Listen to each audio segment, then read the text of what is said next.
So, ibig sabihin, Pilipino yan, gusto natin makabalik dito, gagawin natin ang lahat ng paraan. Ito, bakit baliktad? Bakit tayo pumayag? Bakit sila pumayag na ang taong nagmahal sa atin? Minahal tayo, pinaglingkuran tayo. Sa totoo lang, ayaw naman yung tumakbo eh.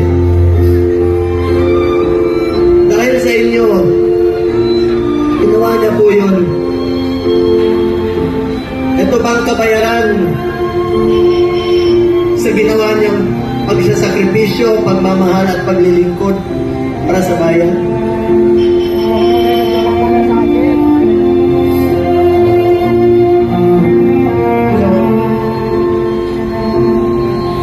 Mga kababayan ko, tulungan tayo na ay balik si Tatay Digo. Alam ko nangungulila kayo. Alam ko maraming Pilipino halos hindi makatulog. Hindi tayo makatulog. Ano na, marami ako narinig. Yung iba, kahit hindi natin kasama sa politika, marami nagte-text sa akin, hindi nila matanggap. Bakit hinayaan payagan na magkagano? Ikiusap po ko, alam ko nakikinig naman po kayo. Kung kaya niyong dalahin si Tatay Digo ng ganun kabilis, sana ibalik niyo po dito sa amin. Nangungulila po ang Pilipino.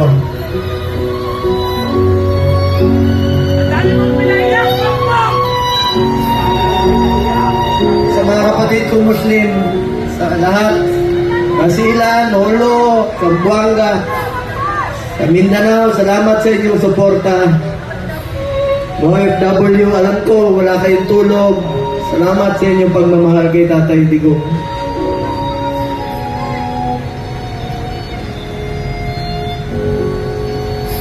Mga taga-Bisayas, alam ko mahal na mahal yung mga Bisaya. Salamat. At dito sa Luzon, alam ko nangungulila na. Dasal po tayo. Please lang, yan lang po ang pakiusap ko sa inyo. Pagka sana huwag siya pabayaan ng Panginoon. Ako po ay nagpatakot. Natatakot sa kanyang kalagayan. Sanay po siya na inaabot sa kanya lahat. Damit, pagkain, itong medisina po.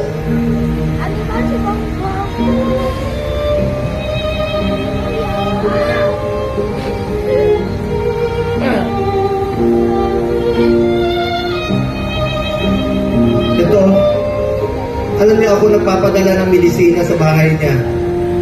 Linggo-linggo yan. Ang dami nito, Lyrica, Crestor, Pletal, 1, 2, 3, 4, 5, 6, 7, 8, 9, 10, 11, 12, 13, 14, 15, 16, 17, 18, 19, 20, 21, 22, 23, 24, 25, 26, 27.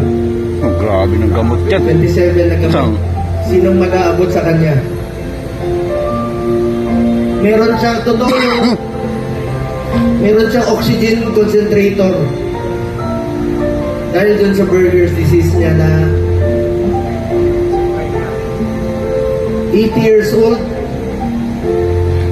kukulong niyo po sa banyaga pa.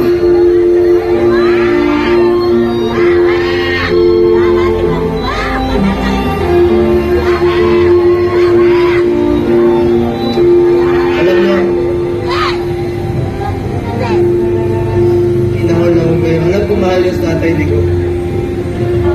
Mahal natin si Tatay Digo. Magkaisa tayo lahat, mga kababayan ko. Alam nyo ngayon, daming naninira sa amin ni Bato. Kanina, sinasabihan kami na naglaglagan, mga ganun. Alam nyo, huwag kayong maniwala sa mga yan. Yan ang tinatawag na gusto nila kami hilain pababa. Gusto nila kaming sirain. Ako naman po, buklatin niyo man ang at pag namatay, buklatin niyo kaway. Duterte po. Halos wala po akong panahon sa anak ko. Wala akong panahon sa tatay ko. Tatay Digong na po ang naging tatay ko from 1998 hanggang 2022. 24 years yan, araw-araw kami magkasama. At sinabi ko sa kanya, Tatay Digong, hanggang kamatayan mo, hindi kita pababayaan. Lalo na sa medical mo. Ngayon, sino na po mag-aabot ng medisina niya? Sa mga nagpakulong sa kanya, makonsensya kayo. Makakatulong pa ba kayo? Mga putang ina nila! Nananagok sila! Walang konsensya ngayon. Para nyo kaming kinunan ng Ama.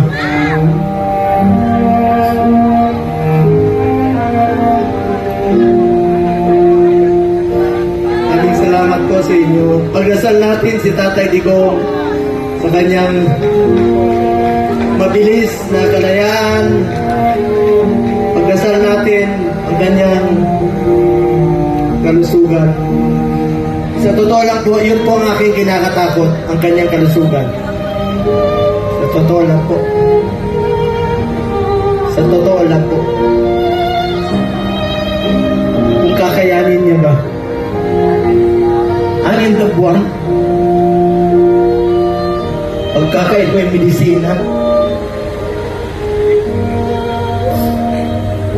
Kung narinig lang tayo ni Tatay Digong ngayon, alam na alam niya na gaano natin siya kamahal.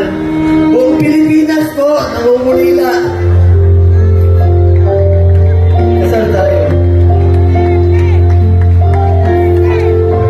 Duterte! Duterte! Duterte! Duterte!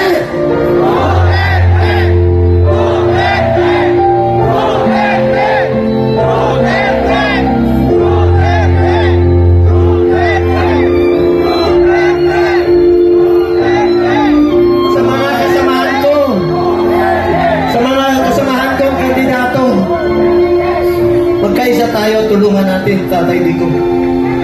Ang kapanalunan ninyo ay kapanalunan ng bawat Pilipino. At kapanalunan ng kalayaan ni Tatay Digong. Ito pong kantang ito, since 1998, ito ang paborito niyang kanta. Kantahin natin para kay Tatay Digong.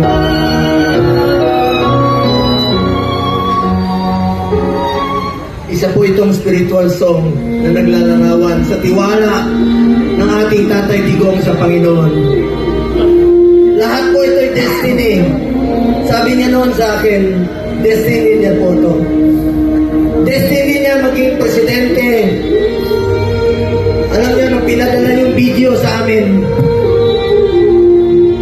paglapag niya sa Hague, nakita ko talaga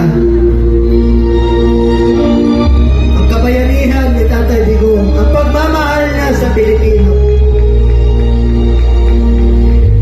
Isang tadhana na isang probinsyano na naging ama ng ating bayan, na minahal tayong lahat.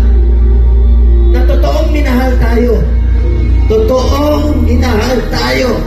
Pinaglingkuran na tayo. When I am down and all my soul so weary, when troubles come and my heart burden be, and I am still and waiting in the silence until you come and stay Si Moy Moy Palabo yan, yung mataba. Moy Moy Palabo. You raise me